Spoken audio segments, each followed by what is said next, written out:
ಈಗ ಕಡಲೆ ಇರಲಿ, ಹಲಸಂಡೆ ಬೀಜ, ಕಪ್ಪು ಕಡಲೆ ಅಥವಾ ಬಿಳಿ ಕಡಲೆ, ಎಲ್ಲವೂ ಸ್ವಾದಿಷ್ಟವಾಗುತ್ತೆ. 10 ದಿನವಾದರೂ ಡಿನ್ನರ್ ಮೀಟಿಂಗ್ ಮುಂದೂಡಿ ಎಂದ ಬಿಜೆಪಿ. ವಿಧಾನಸಭೆಯಲ್ಲೂ ಗೃಹಲಕ್ಷ್ಮಿಯದ್ದೇ ಜಟಾಪಟಿ. ಗ್ಯಾರಂಟಿ ಯೋಜನೆಗಳಿಗೆ ಎಸ್ಸಿ, ಎಸ್ಪಿ, ಟಿಎಸ್ಪಿ ಹಣ ಬಳಕೆ ಬಗ್ಗೆ ವಾಗ್ವಾದ. ಹಿಂದುಳಿದ ತಾಲೂಕುಗಳಲ್ಲಿ ಕೈಗಾರಿಕೆ ಸ್ಥಾಪನೆ. ಇದೆಲ್ಲವನ್ನ ನೋಡೋಣ ಸದನ ಸಮರ ನ್ಯೂಸ್ ಟಾಪ್ 9ನಲ್ಲಿ. ಕಾಂಗ್ರೆಸ್ ಮನೆಯ ಕುರ್ಚಿ ಆಟ ವಿರೋಧ ಪಕ್ಷದ ನಾಯಕರಿಗೆ ಅಸ್ತ್ರವಾಗಿದೆ. ಡಿನ್ನರ್, ಬ್ರೇಕ್ಫಾಸ್ಟ್ ಮೀಟಿಂಗ್ ಬಗ್ಗೆ ವಿಧಾನಸಭೆಯಲ್ಲಿ ಪ್ರಸ್ತಾಪ ಮಾಡಿದ ವಿಪಕ್ಷ ನಾಯಕ ಆರ್ ಅಶೋಕ್, ಕನಿಷ್ಠ ಪಕ್ಷ 10 ದಿನವಾದರೂ ನಿಮ್ಮ ಡಿನ್ನರ್ ಮೀಟಿಂಗ್ಗಳಿಗೆ ಬ್ರೇಕ್ ಹಾಕಿದ್ರೆ ಸದನ ಚೆನ್ನಾಗಿ ನಡೆಯುತ್ತೆ ಅಂತ ವ್ಯಂಗ್ಯವಾಡಿದ್ರು. ನಾನು ಮುಖ್ಯಮಂತ್ರಿಗೆ ಹೇಳೋದು, ಈ ನೈಟ್ ಡಿನ್ನರ್ಗಳನ್ನೆಲ್ಲ ಸ್ವಲ್ಪ ನೀವು ಅಟ್ಲೀಸ್ಟ್ ಇನ್ನೊಂದು 10 ದಿನ ಕಟ್ ಮಾಡ್ಬಿಡಿ. ನಮ್ಮ ಪರಮೇಶ್ವರ್ ಅವರು ಹೋಮ್ ಮಿನಿಸ್ಟರ್, ಅವರಾದ್ರೂ ಪೊಲೀಸ್ ಬಂದೋಬಸ್ತ್ ಮಾಡೋದು ಬೀಗ ಹಾಕ್ಸ್ಬಿಡಿ ಡಿನ್ನರ್ಗಳಿಗೆಲ್ಲ, ಸದನ ಸರಿಯಾಗಿ ನಡೀತದೆ. ಹೆಚ್ಚು ಕಡಿಮೆ 6 ತಿಂಗಳಿನಿಂದ ಗೃಹಲಕ್ಷ್ಮಿ ಹಣ ಬಿಡುಗಡೆಯಾಗಿಲ್ಲ. ಇದೇ ವಿಚಾರ ನಿನ್ನೆ ಸದನದಲ್ಲಿ ಸದ್ದು ಮಾಡಿತು. ಗೃಹಲಕ್ಷ್ಮಿ ಹಣ ಬಿಡುಗಡೆ ಬಗ್ಗೆ ಸಚಿವೆ ಲಕ್ಷ್ಮೀ ಹೆಬ್ಬಾಳ್ಕರ್ ತಪ್ಪು ಮಾಹಿತಿ ಕೊಡ್ತಾ ಇದ್ದಾರೆ ಅಂತ ಪ್ರತಿಪಕ್ಷ ನಾಯಕ ಆರ್ ಅಶೋಕ್ ಆಕ್ರೋಶ ಹೊರಹಾಕಿದ್ರು. ಈ ವೇಳೆ ಉತ್ತರಿಸಿದ ಸಿಎಂ ಸಿದ್ದರಾಮಯ್ಯ, ಹಣ ರಿಲೀಸ್ ಆಗಿಲ್ಲ ಅಂದ್ರೆ ಮಾಡಿಸ್ತೀವಿ ಬಿಡಿ ಅಂದ್ರು. ಕೊಡದೆ ಹೋದ್ರೆ ಕೂಡಲೇ ಕೊಡಿಸೋಣ, ಒಂದು ವೇಳೆ ಕೊಡದೆ ಹೋದ್ರೆ ಕೂಡಲೇ ಕೊಡಿಸೋಣ. ಗ್ಯಾರಂಟಿ ವಿಚಾರದಲ್ಲಿ ಒಬ್ಬ ಮಂತ್ರಿ ಸದನಕ್ಕೆ ತಪ್ಪು ಮಾಹಿತಿ ಕೊಡೋದು ಎಷ್ಟು ಸರಿ ಅಂತ ಲಕ್ಷ್ಮೀ ಹೆಬ್ಬಾಳ್ಕರ್ ವಿರುದ್ಧ ಆರ್ ಅಶೋಕ್ ಹರಿಹಾಯ್ದರು. ಸ್ಪೀಕರ್ ಇನ್ನೊಮ್ಮೆ ಹೀಗಾಗದಂತೆ ನೋಡ್ಕೊಳ್ತೀವಿ ಅಂದ್ರು. ಈ ವೇಳೆ ಶಾಸಕ ಮಹೇಶ್ ತೆಂಗಿನಕಾಯಿ, ಸೋಮವಾರ ಸಚಿವರು ಏನು ಉತ್ತರ ಕೊಡ್ತಾರೆ ನೋಡ್ತೀವಿ ಅಂದ್ರು.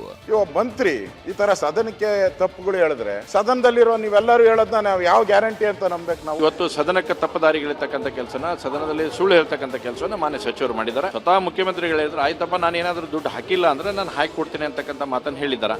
ರೆಕ್ಟಿಫೈ ಮಾಡಿ ನಾನು ಹಾಕ್ತೀನಿ ಅಂತಕ್ಕಂಥ ಮಾತನ್ನು ಹೇಳಿದ್ರೆ ನಾವು ಸ್ವಾಗತ ಮಾಡ್ತೀವಿ. ಸೋಮವಾರ ದಿವಸ ಮಂತ್ರಿಗಳ ಕಡೆಯಿಂದ ನಾನು ಸ್ಪಷ್ಟೀಕರಣ ಕೊಡಿಸ್ತೀನಿ ಅಂತಕ್ಕಂಥ ಮಾತನ್ನು ಹೇಳಿದ್ರೆ ನನಗೆ ಸೋಮವಾರದವರೆಗೆ ನಾವು ಕಾಯ್ತೇವೆ. ವಿಧಾನ ಪರಿಷತ್ನಲ್ಲಿ ಗ್ಯಾರಂಟಿ ಯೋಜನೆಗಳ ವಿಚಾರವಾಗಿ ವಾಗ್ಯುದ್ಧ ನಡೆಯಿತು. ಗ್ಯಾರಂಟಿ ಯೋಜನೆಗಳಿಗೆ ಎಸ್ಸಿ, ಎಸ್ಪಿ, ಟಿಎಸ್ಪಿ ಹಣ ಬಳಸಲಾಗಿದೆ ಅಂತ ಬಿಜೆಪಿ ಎಂಎಲ್ಸಿ ಹೇಮಲತಾ ನಾಯಕ್ ಆರೋಪ ಮಾಡಿದ್ರು. ಇದಕ್ಕೆ ಸಚಿವ ಮಹದೇವಪ್ಪ ಸ್ಪಷ್ಟನೆ ಕೊಟ್ಟರು. ಈ ವರ್ಷದ ಅವಧಿಯಲ್ಲಿ ಕಡ್ಡಾಯವಾಗಿ ಖರ್ಚು ಮಾಡೇ ಮಾಡ್ತೀವಿ. ಹಿಂದಿನ ವರ್ಷಗಳಲ್ಲಿ ನೋಡಿದಾಗ ನಾವು ಅಚೀವ್ಮೆಂಟನ್ನು ರೀಚ್ ಆಗಿದ್ದೀವಿ. ಹೀಗಾಗಿ ಇದು ಖರ್ಚಾಗೋದೇ ಇಲ್ಲ, ಉಳಿದೇ ಹೋಯ್ತು ಅನ್ನೋ ಪ್ರಶ್ನೆ ಬರೋದೇ ಇಲ್ಲ. ನಾವು ಎಲ್ಲ ಅವ್ರು ಕೇಳಿದಂಥ ಎಲ್ಲ ವಿವರವಾದಂಥ ಎಲ್ಲ ದಾಖಲಾತಿಗಳನ್ನು ಅವ್ರಿಗೆ ಒದಗಿಸ್ಕೊಟ್ಟಿದ್ದೀವಿ. ಉತ್ತರ ಕರ್ನಾಟಕ ಭಾಗದಲ್ಲಿ ಏರೋಸ್ಪೇಸ್ ಪಾರ್ಕ್ ನಿರ್ಮಾಣದ ಬಗ್ಗೆ ವಿಧಾನಸಭೆಯಲ್ಲಿ ವಿಪಕ್ಷ ಉಪನಾಯಕ ಅರವಿಂದ್ ಬೆಲ್ಲದ ಪ್ರಶ್ನೆ ಎತ್ತಿದ್ರು. ಇದಕ್ಕೆ ಉತ್ತರಿಸಿದ ಕೈಗಾರಿಕಾ ಸಚಿವ ಎಂಬಿ ಪಾಟೀಲ್, ದೇವನಹಳ್ಳಿ ತಾಲೂಕಿನಲ್ಲಿ ಏರೋಸ್ಪೇಸ್ ಪಾರ್ಕ್ ನಿರ್ಮಾಣ ಉದ್ದೇಶ ಇತ್ತು. ಆದರೆ ರೈತರ ವಿರೋಧದಿಂದ 13 ಗ್ರಾಮಗಳಲ್ಲಿ 1777 ಎಕರೆ ಭೂಸ್ವಾಧೀನ ಪ್ರಕ್ರಿಯೆ ಕೈಬಿಡಲಾಯಿತು ಅಂತ ಉತ್ತರಿಸಿದ್ರು.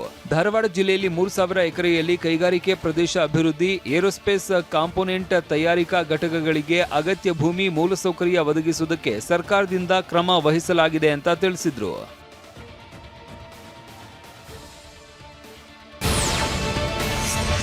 ಉತ್ತರ ಕರ್ನಾಟಕದಲ್ಲಿ ಏರೋಸ್ಪೇಸ್ ಕಾಂಪೋನೆಂಟ್ ತಯಾರಿಕಾ ಘಟಕ ಸ್ಥಾಪಿಸುವುದಕ್ಕೆ ಬರುವವರಿಗೆ ಅಗತ್ಯ ಬೆಂಬಲ, ರಿಯಾಯಿತಿ, ಪ್ರೋತ್ಸಾಹ ನೀಡಲಾಗುವುದು ಅಂತ ಕೈಗಾರಿಕಾ ಸಚಿವ ಎಂಬಿ ಪಾಟೀಲ್ ತಿಳಿಸಿದ್ದಾರೆ. ನಂಜುಂಡಪ್ಪ ವರದಿಯಲ್ಲಿ ಇರುವ ಅತಿ ಹಿಂದುಳಿದ ತಾಲೂಕುಗಳಲ್ಲಿ ಕೈಗಾರಿಕೆ ಸ್ಥಾಪಿಸುವುದಕ್ಕೆ ಬಯಸುವವರಿಗೆ ಪ್ರೋತ್ಸಾಹದ ಜೊತೆ ಹೆಚ್ಚುವರಿ ನೆರವು ನೀಡಲಾಗುವುದು ಅಂತ ತಿಳಿಸಿದರು.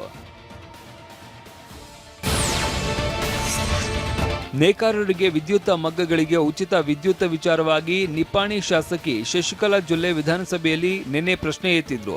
ಅಂದಾಜು 20 ಕೋಟಿ ರೂಪಾಯಿಯಷ್ಟು ನೇಕಾರರ ವಿದ್ಯುತ್ ಬಾಕಿ ಮೊತ್ತ ಉಳಿಸಿಕೊಂಡಿದ್ದಾರೆ. ಇದನ್ನ ಮನ್ನಾ ಮಾಡುವುದರಿಂದ ಸರ್ಕಾರಕ್ಕೆ ಹೊರೆಯಾಗುವುದಿಲ್ಲ ಅಂತ ಹೇಳಿದ್ರು. ಶಶಿಕಲಾ ಜೊಲ್ಲೆಯವರ ಈ ಮಾತಿಗೆ ಸದನದಲ್ಲಿ ಬಿವೈ ವಿಜೇಂದ್ರ, ಸಿದ್ದು ಸವದಿ, ಪ್ರಭು ಚೌಹಾಣ್ ಕೂಡ ಧ್ವನಿಗೂಡಿಸಿದ್ರು. ಚಿಕ್ಕಮಗಳೂರಿನಲ್ಲಿ ಸ್ಪೇಸ್ ಪಾರ್ಕ್ ಅಭಿವೃದ್ಧಿ ಬಗ್ಗೆ ಶೃಂಗೇರಿ ಶಾಸಕ ಟಿಡಿ ರಾಜೇಗೌಡ ವಿಧಾನಸಭೆಯಲ್ಲಿ ಪ್ರಶ್ನಿಸಿದರು. ತೋಟಗಾರಿಕೆ ಸಚಿವರ ಪರವಾಗಿ ಉತ್ತರ ನೀಡಿದ ಸಾರಿಗೆ ಸಚಿವ ರಾಮಲಿಂಗಾರೆಡ್ಡಿ, ಮೂಡಿಗೆರೆ ತಾಲೂಕಿನ ಗೋಣಿಬೀಡು ಹೋಬಳಿಯ ಬೆಟ್ಟದಮನೆ ಗ್ರಾಮದಲ್ಲಿ ಸ್ಪೇಸ್ ಪಾರ್ಕ್ ಅಭಿವೃದ್ಧಿಗಾಗಿ ತೋಟಗಾರಿಕೆ ಇಲಾಖೆಗೆ ಭೂಮಿ ವರ್ಗಾಯಿಸಲಾಗಿದೆ. ವರದಿ ಬಂದ ಕೂಡಲೇ ಆದಷ್ಟು ಶೀಘ್ರವೇ ಸ್ಪೇಸ್ ಪಾರ್ಕ್ ಕಾರ್ಯಾರಂಭಗೊಳಿಸಲಾಗುವುದು ಅಂತ ತಿಳಿಸಿದರು. ಧಾರವಾಡ ಮಹಾನಗರ ಪಾಲಿಕೆ ಕಾರ್ಯಾರಂಭದ ಬಗ್ಗೆ ಹುಬ್ಬಳ್ಳಿ ಧಾರವಾಡ ಪೂರ್ವ ಶಾಸಕ ಅಬ್ಬಯ್ಯ ಪ್ರಸಾದ್ ವಿಧಾನಸಭೆಯಲ್ಲಿ ಪ್ರಶ್ನಿಸಿದ್ರು. ಇದಕ್ಕೆ ಉತ್ತರಿಸಿದ ನಗರಾಭಿವೃದ್ಧಿ ಇಲಾಖೆ ಸಚಿವ ಭರತಿ ಸುರೇಶ್, ಉತ್ತರ ಹುಬ್ಬಳ್ಳಿ ಧಾರವಾಡ ಮಹಾನಗರ ಪಾಲಿಕೆ ವಿಭಜನೆಗೆ ಕ್ರಮ ಕೈಗೊಳ್ಳಲಾಗಿದೆ.